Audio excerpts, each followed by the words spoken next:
Vous savez, pour ceux d'entre vous qui regardent des films sur les royaumes spirituels, il y a ceux qu'on appelle des sorciers. Un sorcier est quelqu'un qui participe à la méchanceté spirituelle dans les lieux célestes. Parce que quand les principautés arrivent dans une ville, elles prennent un échantillon. Elles regroupent les gens en tribus, mais la tribu dans l'esprit n'est pas ce que vous pensez au niveau naturel. Non, cela est trop superficiel. Cette civilisation est beaucoup plus profonde. Celle dont vous parlez vient de Babel. Ce type de tribu sert à la division. La sorte de tribu dont nous parlons ici est une congrégation pour former des villes.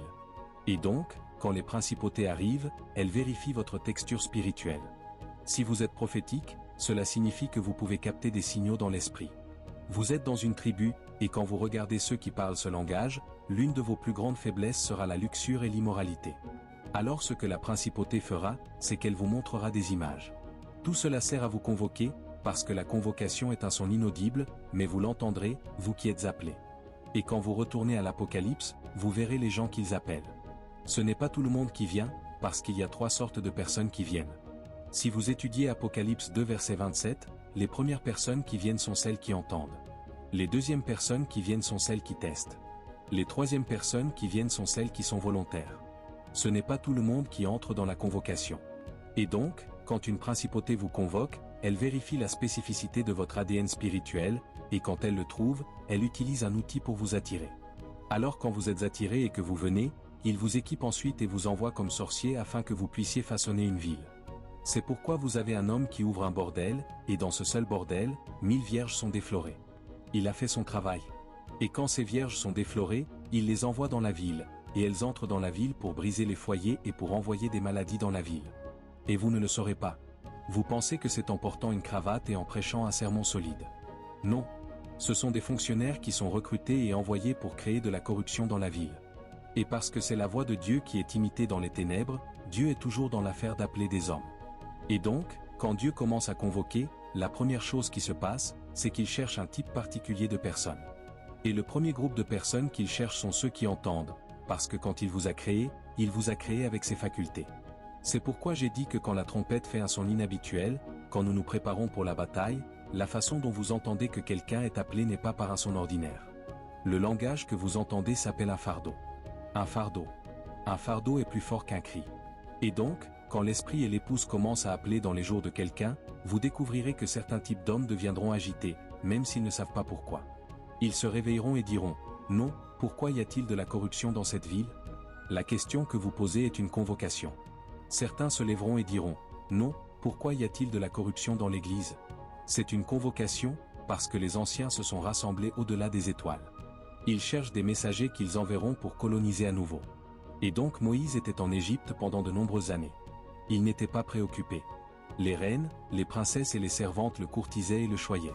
Et il aimait les voies de l'Égypte, parce que qui ne voudrait pas aimer un tel plaisir?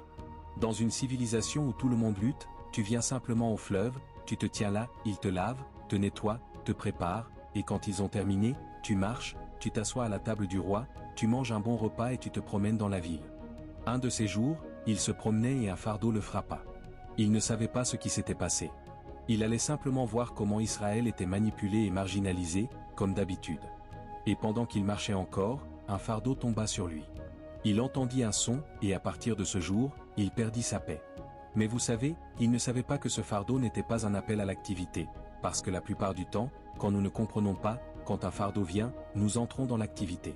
Quand Moïse vit que Pharaon le saluait, il découvrit alors qu'un fardeau n'est pas un appel à l'activité. C'est un appel à la montagne. Parce que dans Marc 3 verset 14, il a dit qu'il les appela pour qu'ils soient avec lui. Tu viendras d'abord. Si tu ne viens pas pour être avec lui et que tu t'envoies toi-même, ta tête sera coupée. Et il nous convoque. C'est pourquoi, quand Jésus devait entrer dans son but, il a dit que Moïse et Élie vinrent à lui sur la montagne et ils lui parlèrent des choses qui allaient arriver à Jérusalem. Et donc ce cycle continuera jusqu'à la fin des temps, quand nous rejoindrons l'armée des cieux.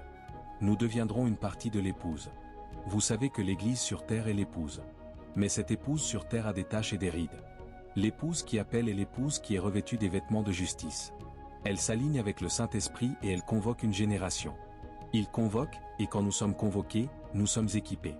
Et pour ceux d'entre vous qui êtes allés loin dans l'esprit, vous savez que certaines choses que vous faites, vous les avez vues dans l'esprit, parce que parfois vous entrez dans l'esprit et Paul vous enseigne la Bible. Paul vous enseigne la Bible. Parfois vous entrez dans l'esprit et l'auteur, la personne par qui le Saint-Esprit a écrit, vient maintenant vous éduquer à partir de cette écriture. Quand vous parlez de cette écriture, ce n'est plus une étude biblique, c'est une porte, parce que c'est un équipement. Et si ce genre d'équipement n'arrive pas, une civilisation ne peut pas être déracinée et une autre plantée. Et donc, pendant que nous venons sur cette montagne, la plupart d'entre nous seront équipés, parce que Dieu veut envoyer une armée pour reconstruire, parce que Sion doit apparaître. Il a dit, l'Esprit et l'épouse disent, viens. Il dit, viens. Il dit, viens. Il appelle à nouveau. Et donc, pourquoi suis-je ici à vous apporter cette emphase? Parce que cela commence par ceux qui l'appellent. Et donc, si vous vous retrouvez avec un fardeau en ce moment, il serait insensé de le tronquer. Ce n'est pas le temps des films saisonniers. C'est le temps de prendre soin des fardeaux. Il y a certains fardeaux qui viendront sur vous, et vous ne serez pas autorisé à manger à certains moments. Avez-vous lu quand la femme de Manoche le prit? Elle ne pouvait prendre aucune boisson forte pendant une période de temps, parce qu'un enfant était sur le point de naître. C'est ainsi que nous gérons les fardeaux. Parce que si vous n'êtes pas prudent, vous l'avorterez. Et il y a beaucoup d'avorteurs de fardeaux, parce qu'ils ne peuvent pas couper cet ami, parce qu'ils ne peuvent pas se passer de cette télévision, parce qu'ils ne peuvent pas se passer d'Internet, et ils avortent. Et quand vous avortez les fardeaux, ce que Dieu fera, c'est qu'il le mettra sur un autre, et vous découvrirez que votre christianisme deviendra une religion. Quand vous retournerez à Sion, ils vous diront que ce trône sur lequel cette personne est assise était le vôtre, mais ce trône était construit pour prendre le contrôle d'Abudja, et vous avez été attiré par ce trône par un fardeau, mais vous l'avez avorté sur un film. Vous l'avez avorté quand vous étiez impliqué dans une malice. Vous l'avez avorté quand vous vous êtes donné à cette relation impie, et vous ne découvrirez pas comment votre vie sur terre a été un gaspillage. Mais cela ne sera pas votre portion, parce que ce soir le Seigneur vient pour vous montrer le modèle. Le Seigneur vient pour vous montrer le plan.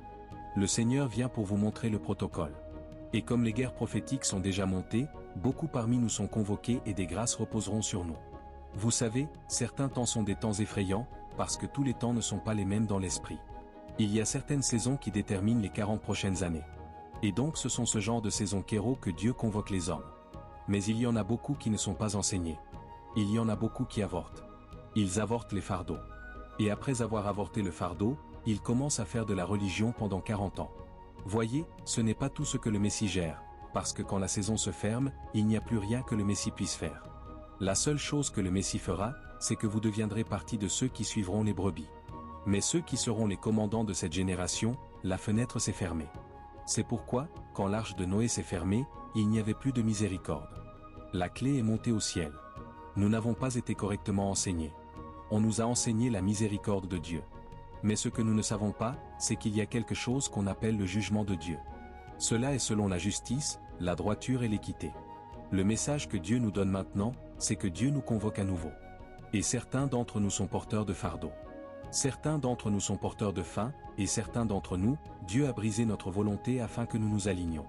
Si vous voulez faire partie de l'armée de Dieu et faire partie de ceux qui façonneront la prochaine civilisation, alors c'est votre temps. Vous savez pourquoi nous sommes comme nous sommes maintenant? C'est à cause de ce qui s'est passé quand le mouvement de Dieu a commencé en Amérique. Et avant que le mouvement de Dieu ne commence en Amérique, il y avait un mouvement de Dieu en Angleterre. Le mouvement de sainteté qui était tout au sujet de la sanctification, de la pureté, qui était tout au sujet de la purification. Tout ce qu'il prêchait, c'était la justice. C'étaient les hommes de la croix qui portaient la croix, jusqu'à ce qu'à un moment donné, cela se tourne vers les dons. Maintenant nous sommes sur le point de passer de l'ère des dons. C'est pourquoi Dieu est en train d'élever des personnes qui comprennent le conseil complet de Dieu, pour façonner une génération. Parce que si vous vous alignez, ce que les hommes verront ne sera pas un mot de connaissance. Ce que les hommes verront, c'est le Christ. Si vous vous alignez, ce que les hommes verront ne sera pas le don de guérison, ils verront le Christ. Parce que maintenant Dieu veut envoyer certains dans le gouvernement. Et quand vous viendrez au gouvernement, vous viendrez comme une dimension du Christ. Certains d'entre vous seront la dimension de la justice et de la sainteté. Et donc quand vous entrerez dans la ville, vous jugerez l'iniquité et vous ramènerez ce bras à Christ. Certains d'entre nous iront dans les médias, nous ne viendrons pas là pour chercher de l'argent. Nous viendrons là comme des dimensions du Christ. C'est pourquoi Dieu convoque à nouveau. David a dit dans Psaume 63 versets 1 et 2, « Ô Dieu, tu es mon Dieu, je te cherche dès l'aube. Mon âme a soif de toi, ma chair languit après toi, dans une terre aride, desséchée, sans eau, pour voir ta puissance et ta gloire, comme je les ai vus dans le sanctuaire. » Ceux-là sont le genre d'hommes qui sont convoqués au festin des dieux. Quand les tonnerres et les éclairs retentissent dans l'esprit, ils ne fuient pas comme Moïse. Ils courent vers cela, parce que quand Dieu tonnait, Moïse disait, « Monte maintenant. Ton Dieu est apparu. » mais leur iniquité ne leur permettait pas. Ceux-là aimaient le monde. Les hommes dont le vêtement est le vêtement de pureté, parce qu'ils se sont préparés comme une épouse chaste, ils veulent marcher dans l'appel de Dieu et puiser dans ce fleuve qui ne tarit jamais, et donc ils peuvent y entrer. Il a dit, Moïse s'avança dans l'épaisse obscurité où était Dieu. La faim dans le cœur de Moïse pouvait le faire poursuivre Dieu. Même quand Dieu se cachait, Moïse ne s'arrêtait pas. Quand vous entendez Zéphania, c'est le Dieu qui se cache. Mais il y a certains hommes qui sont tellement affamés que même quand Dieu se cache derrière l'épaisse fumée, derrière l'épaisse obscurité, ils resteront là jusqu'à ce que la lumière glorieuse brille. Ce genre d'hommes sont ceux qu'il convoque, parce que les choses que Dieu veut qu'ils fassent ne peuvent pas s'acheter avec de l'argent. Les hommes qui ne cherchent pas ces choses, s'ils sortent, $1000 peuvent les changer. 1 million de livres sterling peut les changer. Mais ceux-ci sont prêts à tout lâcher et ils disent, où sont les eaux de la vie? Je veux goûter à cette eau. Et ils poursuivront, et Dieu les voit venir. Au lieu de les tirer, Dieu reculera, et ils ne s'arrêteront pas, parce qu'une nouvelle ville est sur le point de naître. Paul a dit, j'étais en Arabie. Il a laissé tout le monde et il est allé dans le désert d'Arabie. Jean a dit, j'étais dans le désert jusqu'au temps de ma manifestation. Tu ne peux pas t'attacher au Seigneur, entendre les sermons de Dieu. Tu veux participer à la Ligue des eaux. Tu veux participer au jeu des trônes, tu dois lâcher quelque chose. C'est pourquoi il a dit, en regardant à Jésus. Tu ne peux pas regarder à Dieu et regarder au monde. Et donc ce sermon n'est pas une autre conférence. Ce sermon n'est pas le rassemblement des croyants. Ce sermon est le rassemblement de ceux qui ont soif. C'est le rassemblement de ceux qui entendent et c'est le rassemblement de ceux qui sont volontaires. Et le signe que tu es volontaire, c'est que tu peux lâcher tout. Nous nous accrochons à trop de choses. Et la raison est que nous n'avons pas vu l'original. Dieu a vu quelque chose qui ne pouvait pas s'acheter avec de l'argent. C'est pourquoi il a pu tout lâcher. Il a dit, Moïse vit celui qui est invisible. Les hommes normaux poursuivent des choses normales. Mais quand vous trouvez des hommes qui révèlent la ressemblance de Dieu, alors c'est cela qu'ils poursuivent. Parce qu'il a dit, quand nous le verrons, nous deviendrons comme lui. Ils sont des chercheurs de Dieu. Ils cherchent. Notre génération cherche les iPhones.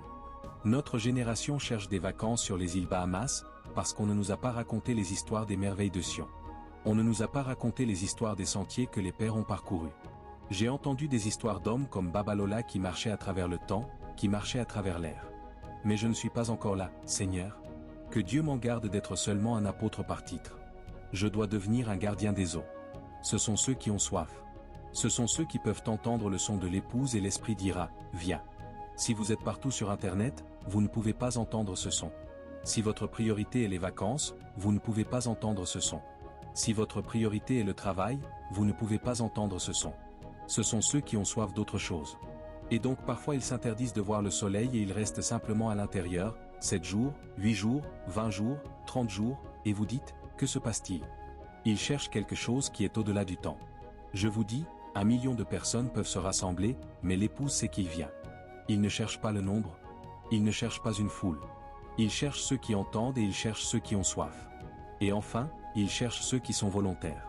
Ceux qui lui diront, Père, si tu veux me tuer, fais-le.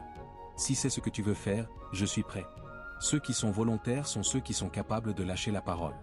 Je vous dis, notre addiction au monde rendra impossible pour nous de recevoir ce que Dieu dit. Il a dit que l'homme charnel ne reçoit pas les choses de l'Esprit de Dieu. Il a dit qu'il ne peut même pas les connaître, parce qu'elles se discernent spirituellement. Notre discernement est charnel parce que nos poursuites sont charnelles. Les personnes qui sont convoquées sont celles qui ont lâché la parole. Si la parole signifie trop pour toi, alors Dieu signifiera trop peu. Quand tu réponds à la convocation, alors tu arrives à la deuxième couche. La deuxième couche est la couche de la participation. Il a dit, quand Moïse marchait, il vit un buisson qui brûlait sans se consumer, et il dit, je vais me détourner pour voir ce grand spectacle. Et il dit, aussitôt qu'il se fut détourné, il entendit la voix, ôte tes sandales de tes pieds, car le lieu où tu te tiens est une terre sainte. Parce qu'il y a un endroit où tu es enseigné au-delà de ce que tu as appris à l'école biblique. L'école biblique produit des pasteurs et des enseignants pour remplir les bancs et les chaires. Ce genre de formation n'est pas pour les marionnettes. David a dit, l'Éternel enseigne mes mains à combattre et mes doigts à faire la guerre. C'est dans la participation que tu es enseigné. Et donc quand tu sors, nous sortirons tous avec notre forme dans l'esprit. Tu peux trouver 10 apôtres. Ce n'est plus du copier-coller. Ce n'est plus de la duplication. Chaque trompette aura un son distinct. C'est dans l'école de la participation que tu es brisé. C'est pourquoi quand tu trouves un homme qui a vu Dieu, le signe n'est pas l'intelligence. Le signe n'est pas un don. Dieu n'envoie pas des hommes doués. Écoutez, le ministère des derniers jours est le ministère de la plénitude. ceux qui peuvent porter la plénitude de Dieu. Les dons se sont arrêtés avec l'Église américaine. C'est l'Église de la Pentecôte. L'Église des derniers jours est l'Église du Saint des Saints. C'est l'Église qui peut se tenir devant la Shekinah, et quand elle sort, elle viendra avec la plénitude de Dieu. Il est dit dans Éphésiens 4 verset 11, « C'est lui qui a donné les uns comme apôtres, les autres comme prophètes, les autres comme évangélistes, les autres comme pasteurs et docteurs, pour le perfectionnement des saints en vue de l'œuvre du ministère, pour l'édification du corps de Christ, jusqu'à ce que nous soyons tous parvenus à l'unité de la foi et de la connaissance du Fils de Dieu, à l'état d'homme fait, à la mesure de la stature parfaite de Christ. » L'Église des derniers jours est l'Église de la plénitude. Vous savez, celui qui parle est un technocrate. Il ne vous donnera pas tout. Merci à Dieu, nous avons maintenant la Bible complète. Nous mettrons donc un pied dans Colossiens et un pied dans Éphèse afin de comprendre l'image complète. Quand il a créé les trônes, les dominations, les principautés et les puissances, il est allé plus loin. Il a dit qu'il s'est passé quelque chose, parce que ceux qui sont en dessous des trônes sont appelés messagers. C'est ce que vous appelez les anges. Ils sont des anges, c'est-à-dire des envoyés. Mais à cause de la corruption qui s'est produite après les trônes. Les anges qui ont suivi ces esprits rebelles, à partir des principautés et des puissances, vous avez maintenant les dominateurs des ténèbres de ce monde et les esprits méchants dans les lieux célestes. Le premier Adam est un novice, mais le dernier Adam est quoi? Ancien. C'est une créature ancienne. J'essaie de peindre un tableau. Ne vous inquiétez pas. Les dominations règnent sur des territoires. Si vous étudiez Nahum chapitre 2 verset 6, il dit, « Les portes des fleuves seront ouvertes et le palais sera détruit. » Il y a donc des palais au fond de la mer. Oui, parce que c'est un territoire d'une domination. Les dominations possèdent des territoires et les surveillent pour le trône. Vous voyez comment fonctionne le royaume, c'est un jeu de civilisation. S'il n'y a pas de civilisation, alors il n'y a pas de sens, parce que le roi qui l'a créé cherchait le plaisir, et la façon dont il obtient du plaisir, c'est d'être adoré. Les trônes sont donc là comme le premier échantillon, le prototype de ce à quoi le royaume ressemblera. C'est pourquoi les trônes ne vont nulle part. Ils subsistent en l'adorant. Et puis, par extension, vous avez les dominations qui possèdent et gardent le territoire pour s'assurer que les lois du roi s'écoulent dans les territoires. Adam a donc été créé comme une domination, et il y avait d'autres dominations. Il y a une domination qui régnait sur l'air. Il y a une domination qui régnait sur les constellations. Si vous étudiez Cantique des Cantiques chapitre 1 verset 5, elle dit, « Ne me regardez pas parce que je suis noir, c'est le soleil qui m'a regardé. » Parce que quand la terre a été colonisée et prise, certains de ses princes ont collecté différentes composantes, et l'une des choses que font les principautés, c'est qu'elles ont des yeux. Quand elles regardent une dimension, elles y déversent leur réalité. Donc quand leurs rayons tombent sur toi, ils assombrissent ta participation. Quand tu arrives là-bas, tu en ressortiras brisé, parce que tu verras que tous les diplômes que tu avais sur terre ne comptent pas là-bas. Et donc, quand Dieu convoque des hommes, c'est pour les appeler afin qu'ils soient lavés à nouveau, purifiés et brisés. C'est ta brisure que Dieu remplit. Ta faim t'amène là. Mais c'est ta brisure qu'il remplit. Certaines personnes pensent que Dieu remplit leur faim. Il ne remplit pas ta faim. Dieu remplit ta brisure. Ta faim t'amène à Dieu. C'est dans ta brisure que, c'est pourquoi j'ai dit, les sacrifices de Dieu sont un cœur brisé et un esprit contrit. Il y a beaucoup de personnes qui sont affamées mais orgueilleuses. Elles peuvent rester sur l'autel pendant 1 an, elles ne porteront pas Dieu. Croyez-moi, c'est seulement un homme brisé que Dieu peut occuper, parce que les sacrifices, écoutez, cet esprit ancien, le seul sacrifice qui lui plaît, ce sont les parfums de la brisure. Quand il trouve de la brisure dans un homme, il se précipite vers cet homme. Et donc, quand Dieu t'appelle à la participation, il essaie de t'amener à la brisure, à ce point où tu viens pour rien. N'avez-vous pas lu quand il a parlé de Christ? Il a dit dans Philippiens 2 verset 3, « Ne faites rien par esprit de parti ou par vaine gloire, mais que chacun, par humilité, estime les autres supérieurs à lui-même. » Il a dit, « Que cette pensée soit en vous, qui était aussi en Jésus-Christ. » Cet état d'esprit est un état d'esprit brisé. Il a dit, « Lui qui, existant en forme de Dieu, n'a pas regardé comme une proie l'égalité avec Dieu, mais s'est dépouillé lui-même en prenant une forme de serviteur, en devenant semblable aux hommes. » Il a accepté l'humiliation de la mort, et non seulement la mort, mais la mort de la croix. C'est l'état où Dieu remplit un homme. Et donc, quand Dieu nous convoque, il ne nous convoque pas d'abord à la manifestation. Il nous convoque en réalité à la participation, et la participation, c'est la brisure. N'avez-vous pas lu au sujet des 24 anciens? Jour et nuit, ils tombaient de leur trône. Ils jetaient leur couronne et disaient, « Saint, Saint. » Nous sommes une génération de titres. Nous sommes une génération d'hommes en colère. Il n'y a rien de concret. Il n'y a rien à montrer. Juste parce que tu es allé à 2 ou 3 réunions. Juste parce que tu as voyagé et franchi les frontières du Nigeria, tu te sens important. Juste parce qu'on te connaît sur les réseaux sociaux, tu peux défier les puissances en place, ceux qui ont gardé l'héritage de Dieu dans les générations passées. Tu ne peux pas les défier sur Internet parce que tu as une page, et nous pensons que nous avons quelque chose. Dieu n'envoie pas de tels hommes. Croyez-moi, ils peuvent être intelligents, leur exégèse peut être exacte. Attendez le jour de la manifestation, quand Dieu bâtira Sion. Il a dit qu'il apparaîtra dans sa gloire, et seuls les hommes brisés peuvent l'accueillir. Il a dit, pendant 40 jours, Moïse monta sur le Sinaï. Il gravit la montagne, et après 40 jours, Dieu ne s'était toujours pas montré. Et il resta là 6 jours à attendre la Shekinah. C'est là que Paul est entré. Il a dit, « Je connais un homme, il y a de nombreuses années. Que ce soit dans le corps ou hors du corps, je ne sais pas. » Il cherchait quelque chose qui est au-delà des étoiles. C'est là que Gabriel est entré. C'est là qu'Ézéchiel est entré. Il a dit, la 30e année, le 4e jour du mois, comme j'étais parmi les captifs près du fleuve Kébar, les cieux s'ouvrirent et je vis des visions de Dieu. Les gens étaient en captivité, quelqu'un avait soif. Ah, où est le Dieu d'Israël? Où est le Dieu qui s'est montré puissant avec nos pères? Et soudain, il vit le vent commencer à bouger, et il sut, ce n'est pas le temps. C'est celui dont j'ai tant entendu parler. Soudain, il vit le mouvement commencer. Il pouvait le lire comme Élie. Il a dit, j'ai vu un nuage comme une montagne. Non, ce n'est pas un nuage. C'est le bruit d'une abondance. Je l'ai vu et maintenant il est venu. J'ai tout laissé. Maintenant il est venu. J'ai tout sacrifié. Maintenant il est venu. Et soudain il dit, j'ai vu quelqu'un qui avait la ressemblance du Fils de l'homme. Et il a dit, depuis ses reins vers le bas, je l'ai vu sur un trône, porté par des chérubins. Et il a dit, quand il se déplaçait, c'était comme l'éclair. Il commençait à voir ce que son âme désirait. Je suis fatigué du service d'église normale. Je suis fatigué des enseignants de la Bible. Je veux trouver un homme qui connaît le doigt de Dieu. Parce que quand Moïse est apparu, même les magiciens d'Égypte, les riches, ont dit, non, c'est le doigt de Dieu. Il y a des hommes qui cherchent le doigt. Où est le doigt? Parce que quand il a parlé à Moïse, il a dit que le feu est sorti de son doigt et a brisé les lois. C'est pourquoi, après de nombreuses années, Moïse lui-même est devenu la loi. Quand on lit Moïse, parce que ce que tu poursuis, tu le deviens. Ce que tu poursuis, tu le deviens. La raison pour laquelle vous avez des hommes ordinaires, c'est parce qu'ils n'ont pas poursuivi des choses extraordinaires. Après la brisure, vient l'équipement. Qu'est-ce que tu tiens? Il dit, c'est un bâton. Jette-le par terre. Maintenant tu approches du temps où tu seras envoyé. Jette-le par terre. Et l'homme jeta le bâton qu'il tenait depuis 40 ans. Mais il était arrivé à une autre dimension. Le bâton cessa d'être un bâton. Le bâton devint un serpent, parce que ce règne est le règne de la création. Toute chose peut devenir n'importe quoi. C'est là que se fait l'équipement. Jette le bâton. Et il jeta le bâton.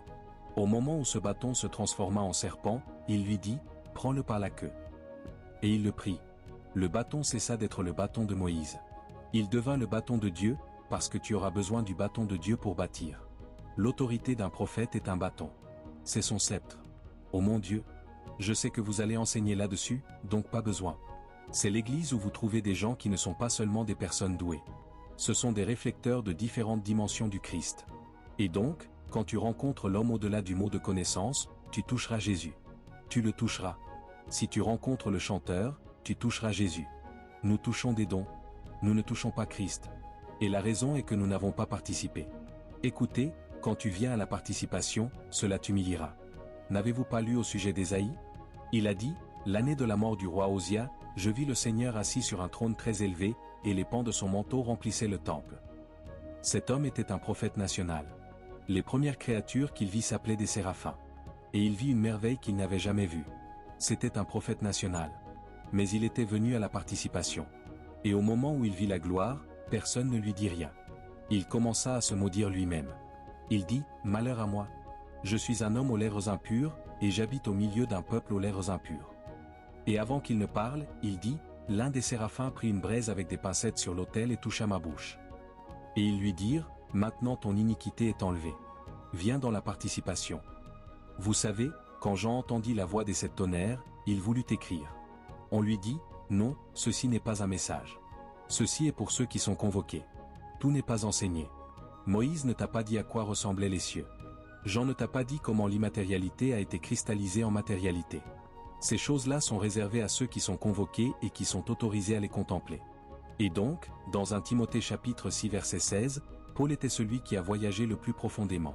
Ce n'est pas étonnant qu'il ait dit, je suis un sage architecte. Ce n'est pas étonnant qu'il ait dit, je vous ai enseigné tout le conseil de Dieu. Qui parle comme cela? Comment sais-tu tout le conseil de Dieu? Parce qu'il est allé là où personne n'est allé. Et voici ce que Paul a dit concernant Dieu, celui qui seul possède l'immortalité. Parce que quand il est entré dans cette civilisation, il n'y avait personne d'autre. Aucun n'existait. Celui qui seul possède l'immortalité. C'était le premier homme qui a tenté de nous dire certaines des choses qui se sont passées dans ce règne, parce que Moïse n'a rien dit, Jean n'a rien dit. Quand Jean voulut écrire, on le lui interdit. Paul fut la première personne qui nous donna un aperçu que dans l'ancienne civilisation des esprits, l'une des choses qui les définit est l'immortalité. Cela signifie que dans ce règne, la mort n'existe pas. Elle n'a aucun pouvoir, parce que l'énergie qui règne dans ce règne est trop forte pour permettre à la mort de participer. Et il dit ici qu'il y a l'immortalité. Il ne parle pas seulement de la cessation de l'existence. Il parle d'un état d'absence de corruption. Cela signifie que Paul est allé plus loin pour nous dire que ce règne est le règne des originaux. Rien n'est corrompu ici.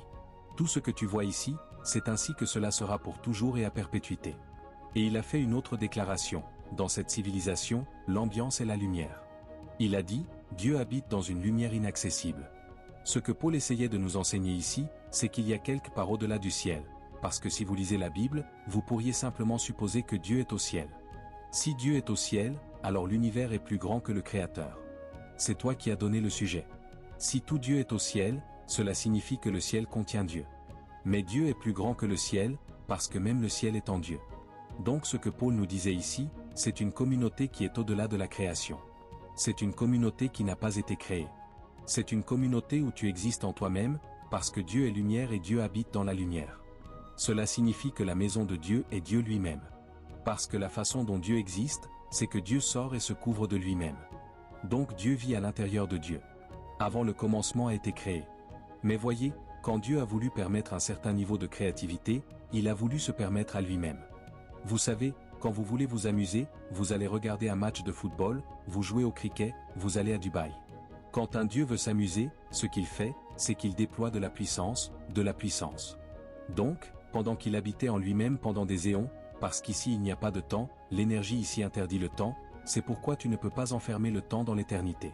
L'intensité est trop forte. Donc, là où Dieu habite, il n'y a pas de temps. Et donc ce que Dieu a décidé de faire, c'est qu'il voulait avoir du plaisir. Vous savez, quand Jean a été transporté au ciel, il a dit, « Toutes choses ont été créées pour ton plaisir ». Donc, quand Dieu a commencé à créer et que l'univers apparaissait, il s'amusait. L'être que nous adorons est un être étrange. Si tu le connais, tu trembleras. Tu le craindras. Le genre de puissance qui était déployé quand les étoiles ont été formées, quand la lune est apparue, quand les eaux ont été appelées des éons de Dieu et quand il a dit au règne visible d'être séparé du règne invisible, toutes ces puissances étaient appelées plaisir. Quelle façon de s'amuser! C'est pourquoi il est appelé Dieu. Il n'a pas besoin d'introduction. C'est pourquoi je dis, au commencement, Dieu. S'il y a quelque chose qui est avant le commencement, c'est de lui que je parle, parce que rien n'était quand il était, et quand tout sera fini, lui seul restera. Zèle et ambition, vous n'êtes pas encore montés pour vous commissionner vous-même, photocopie. Et donc, le premier cadran que Dieu va lancer sont les prophètes. Et puis quand Dieu les lance, il enverra les rois. Il enverra les sacrificateurs. Le sacrificateur vient après le prophète. Moïse est sorti, les a délivrés d'Égypte, les a amenés au Sinaï, et alors le sacerdoce a commencé. Parce que pendant que le prophète voit et planifie, le sacrificateur amène dans la présence. Le prophète apporte le conseil de Dieu à un peuple. Le sacrificateur amène le peuple à Dieu, parce que l'idée est de relier le ciel et la terre afin que la terre devienne une extension du ciel. Quand une génération se lève qui est exacte, si tu entres dans l'église, tu n'entres pas dans une congrégation. Tu entres dans une atmosphère, et tout le monde, y compris les huissiers, sera des législateurs anciens. C'est pourquoi nous sommes appelés l'Ecclésia. Nous ne sommes pas un groupe de personnes qui ont des membres. Nous sommes un conseil avec des citoyens. Des citoyens qui sont des législateurs représentant différentes dimensions. Mais pour que cela arrive, la connexion entre le sacrificateur et le prophète doit être complète. Et quand ce cycle est construit, alors la royauté peut se lever. C'est la royauté qui entre dans la ville. Et quand nous entrons maintenant dans la ville, tu peux envoyer quelqu'un dans la fonction publique. Il ne viendra pas à la fonction publique pour chercher un salaire. Il viendra comme un colonisateur. Tu enverras un autre en politique. Il ne viendra pas là parce qu'il veut être appelé gouverneur. Il viendra là parce qu'il est un colonisateur. Tu enverras un autre dans une nation. Il ne viendra pas là. C'est l'église des premiers-nés. La Bible dit que Philippe alla à Samarie. Il n'échappait pas à la persécution. Il ne cherchait pas de quoi manger. Il a prêché Christ là-bas. La ville fut remplie de joie. Ils étaient des preneurs de ville. Ils entrèrent à Antioche. Au moment où ils entrèrent à Antioche, ils la prirent, jusqu'à ce qu'un moment vienne où partout où ils allaient, on disait, ce sont ceux qui ont bouleversé le monde. La raison est qu'ils ne pouvaient pas faire autrement que ce qu'ils avaient vu et entendu. Même quand il les flagellaient, ils disaient, jugez vous-même s'il faut obéir aux hommes plutôt qu'à Dieu. Ils disaient, nous ne pouvons pas nous empêcher de parler de ce que nous avons vu et entendu. La raison pour laquelle notre génération ne peut pas le faire, c'est parce que nous n'avons pas vu et entendu. Et donc, pour que cela arrive, l'Esprit de Dieu appelle à nouveau. Paul a dit, l'évangile que j'ai prêché, je ne l'ai reçu d'aucun homme. Il a dit, je suis allé en Arabie, et c'est en Arabie qu'il a été convoqué et qu'il a été enseigné les oracles de Dieu. Quand il est revenu, il a dit, je vous ai enseigné tout le conseil de Dieu. Il a vu quelque chose d'une autre dispensation. Et puis, quand nous sommes équipés, Dieu commence à nous envoyer comme au commissaire. Nous revenons sur la terre et nous la façonnons à nouveau. Et quand nous revenons, il y a 3 cadrans. Il y a le cadran prophétique, non pas parce qu'ils sont principalement des prophètes, mais parce que leur opération est de voir et d'agir. C'est l'ordre du Christ. Il a dit, les œuvres que je fais sont celles que je vois mon Père faire. C'est à ce moment-là que la société ne peut plus t'influencer. C'est à ce moment-là que tu ne chercheras plus à être politiquement correct. Tu peux déclarer le conseil de Dieu et peu importe qu'il aime ou non, parce que maintenant tu es un bâtisseur, et ce que nous bâtissons doit être Sion, pas Babel. Si tu n'as pas été équipé de la dimension prophétique, tu bâtiras encore l'erreur. Tu bâtiras la corruption et tu bâtiras ce que les hommes applaudiront, mais tu n'es pas appelé à bâtir ce que les hommes aiment. Tu es appelé à bâtir les modèles de l'esprit. Parce que si Moïse avait bâti ce que les hommes aimaient, il aurait bâti une pyramide, parce qu'il avait été formé en Égypte. Mais ce que Moïse a bâti, c'était un tabernacle avec 3 chambres. Et ces 3 chambres portaient 3 sortes de gloire. Si notre génération ne peut pas voir et dupliquer, alors nous ne sommes pas encore sauvés.